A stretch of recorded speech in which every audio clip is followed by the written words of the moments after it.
Hey guys, today we will be talking about how to trim, season, and smoke a brisket. So, first step, trimming. We are going to be trimming off some of the fat, not all of it, because that's where a decent amount of flavor comes from. And you may think, oh, it's not that much fat, it's just this. But then we turn this 18 pounds of pure cow goodness over, and we have all this fat. You see all that white stuff? That is all fat. All right, so this hunk of meat is two muscles connected by connective tissue. This is the football. Around here is chili. Here, that is brisket. And brisket is actually really good when served with white bread. People in Texas, they figured out that if you smoke a cow shoulder for a really long time, really low, it is super good. Before that, it was just thought of as scrap meat. Let's get started. All right, so with brisket, less is more. On this side, we're gonna be cutting up this area, and this area. On the other side, we're gonna cut it down till it's about 1/4 an inch, and we're gonna be cutting over here. All right, so first I'm gonna start over here.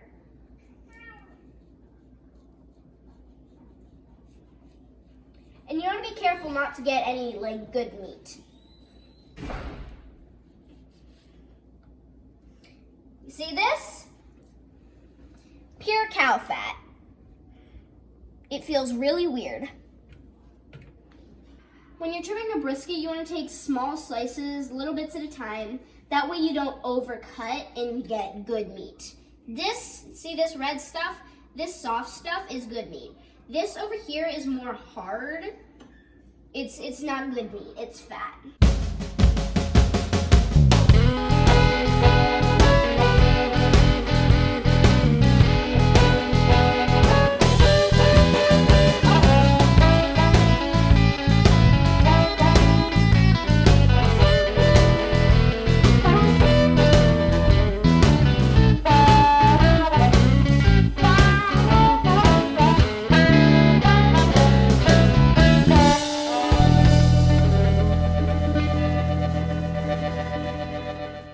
So the camera might not pick up on it, but do you see that gray part? That is called silver skin. Silver skin is good. It means we have the perfect amount of fat on it. We have now flipped the brisket, as you can tell. See all this white stuff? We want to get all that white stuff down to about 1/4 inch. All right, so we also have some silver skin over there. Not much, but anyway.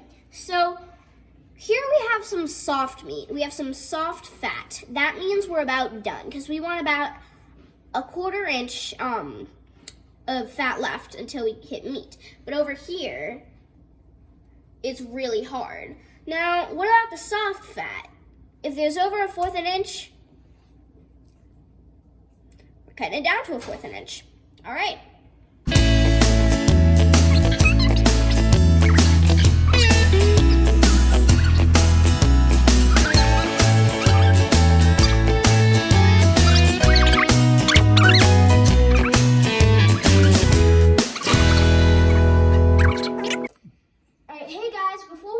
Seasoning, I want to tell you a fun fact. Our cat has a taste for cow blood. He tried to eat this. Alright, anyway, on to the seasoning. So, obviously the brisket alone, if we cook it, it'll still be pretty good.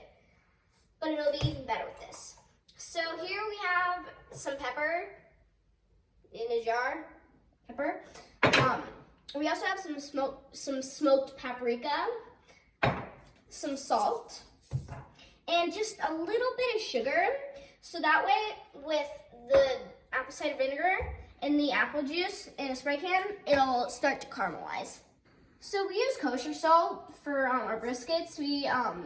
It's a bit better with larger grains for briskets. So with this, you just want to take a little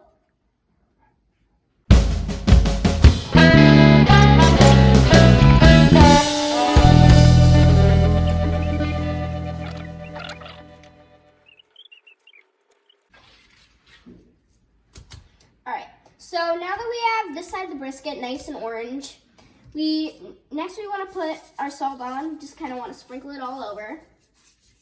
So next up is pepper, and you want to use about a third the amount you want to use about 1/3 the amount of paprika with pepper, because this is really, really strong. That is good meat. That also kind of hurts my palm. All right, so anyway, this is what a good uncooked brisket looks like on one side.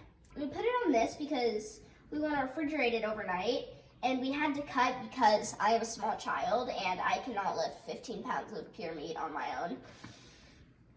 So let's start with paprika.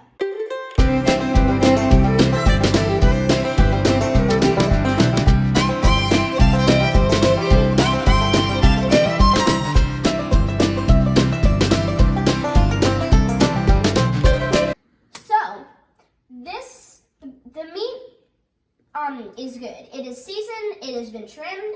So we're gonna pop this in the fridge overnight, and we're gonna wake up about 5:30, then put this on the grill at 6.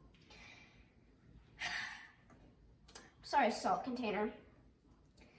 Never meant for this to happen. Hashtag brisket hands.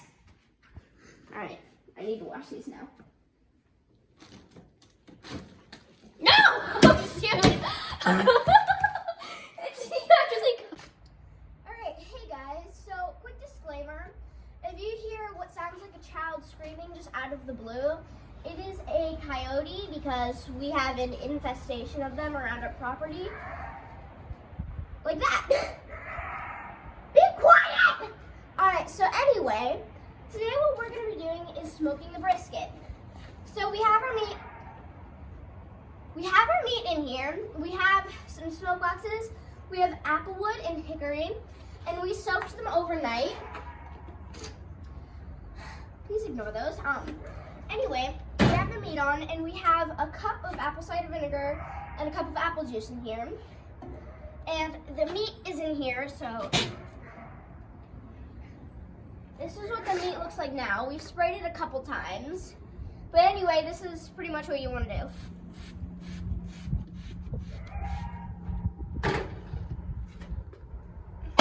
Alrighty.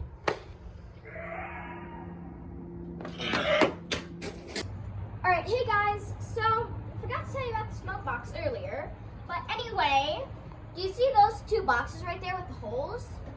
Alright, so they're gonna be hot, so you're gonna want an oven mitt for this. Alright, you see how there's some nice chips in there? It's not always like that. See that little burning bit over there? All of them will eventually start burning down, which is why I have one over here filled with usable chips, so that when these ones burn out, I can fill it up. And the meat looks really good right now. So what we're gonna do now, we're gonna stick some meat probes in, and we are going to wrap the meat. That because we've finished spraying it, we've finished the caramelizing process. Everything we can do for it, and yeah. So we've wrapped the brisket in just plain old grocery store parchment paper, and we stuck the meat probes in. We put one in the flat and one in the football. The flat is at 1. So the oven is at 250, and we want to get an internal meat temperature of about 190. Meat is in the oven, and luckily we have a magnetic digital meat thermometer, and we have enough space for these to just stick out there, and we can just magnet this to the oven. So, oftentimes the brisket will stall at 160. Stalling. Basically, it just sits at 160 for a couple of hours. It's perfectly normal, it's perfectly all right. You just kind of gotta wait it out, and eventually it'll get up into the 70s and keep cooking like normal.